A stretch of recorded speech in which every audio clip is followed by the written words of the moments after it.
Welcome back, interns, to JoshGuy&CO. Today I'm going to teach you about the 6 attributes that make a good game show.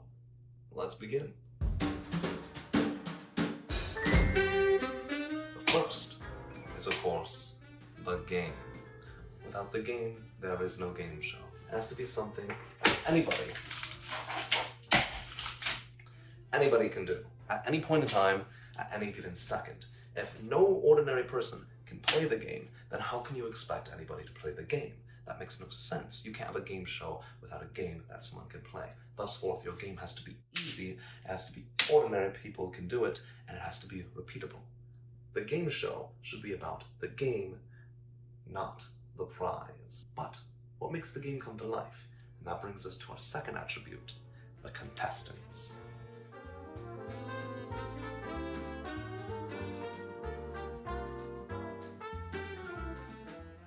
Our second attribute are the contestants. Right here. These wonderful individuals. Number 2. Without contestants, the game show would be dead. A lifeless stage where just a wheel or a bunch of guy with a microphone is just talking.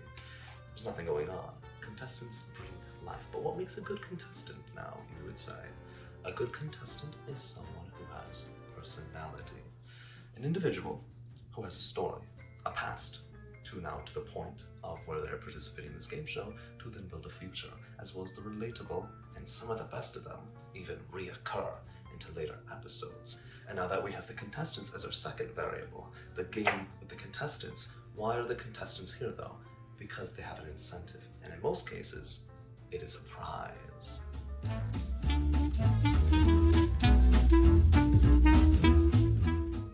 Now for our third variable, we have prizes. Prizes are an initiative for players to play the game, draws audience attention, as that amount of money could change my friggin' life. However, these prizes can range not only from money, but from a dream car, a vacation, or even more money. But there's a diminishing rate of return for most prizes, anything above $250,000, and people can't really picture using that much money in everyday life, because their expenses are usually a few thousand to a few $100s for food and rent and all the things. Millions of dollars would blow a contestant or a viewer's mind away. So that's why you should stay away from high-end prizes for long-time viewership. But in this case, I like to think of the incentive for these players to play the game is not only the prize, but the game itself. Think about it this way. If a game is so much fun, so addicting to spin a wheel or call up your favorite question that people study additional time for, then the money in itself is just a bonus on top of that. You could be playing a game for enjoyment because you are passionate about it, but you could also be making money at the same time. As the prizes enhance the game, we still need a place to play the game. And that's why our fourth attribute is the set and the spectacle. Now for our fourth attribute, we have the set and the spectacle. The set and the spectacle go right here onto our game show. We need a place for our prizes to be held. We need a place for our contestants to play the game for our game show. A set and a spectacle can be composed of 2 different things. They could either be a flashy set or a minimalistic set. A flashy set would look something like The Wheel of Fortune or The Price is Right. A more minimalistic set would look something like Mafia, played on a nice Saturday evening with a bunch of friends gathered around at a couch. Now, you can't play a game of Mafia without someone to tell the story. And to bring it all together, our 5th attribute is the host of the game show.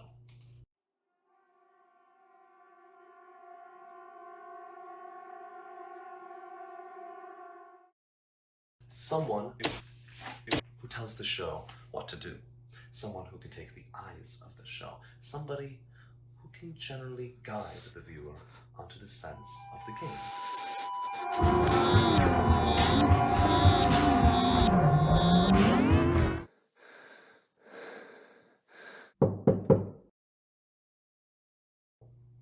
It's quite hard to have a game show without contestants, but it can still be done. But it's impossible to have a game show without a host. So it's important that our host is someone who can connect to an audience. Now, a host is subjective to every single type of person. A good host is someone who drives the eyes of the viewers, though. You have crazy hosts, like a ringleader in a circus, or you have a charismatic host, someone like Steve Harvey in Family Feud. Usually, they're good at improv. That is what makes a wonderful host, is the ability to improv and yes and through the show. But there's one final thing that can make a good game show into reality, and that's what I like to call the twist.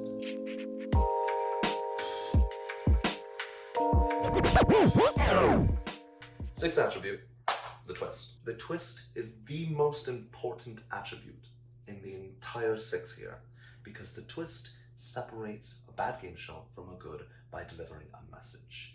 Instead of just having a short-term fun time with a game show, you then reflect and think about what the game show is about.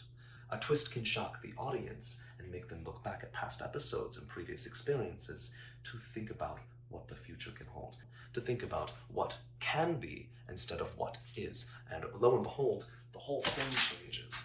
You change the world with a twist. Think, for example, Saw, the twist where the man stands up and pulls the flesh off his face as he was laying there as a corpse the entire show. That twist shook you, and then he delivered his line about the meaning of the show, that you, the person, should treasure every second of your life, because he didn't have that. That twist then shakes the game show into teaching you the message, making a decent game show, a dull game show, a good game show. So to recap, the 6 attributes that make a good game show are the game itself, the contestants, the prizes, which are the incentives, the set and spectacle, the host, and lastly, the twist. So thank you kindly, interns, for watching. It has been my pleasure to entertain you with JoshGuy&CO, and in any future endeavors, game shows, and spectacles that I will put on. Have a wonderful one, and thank you kindly.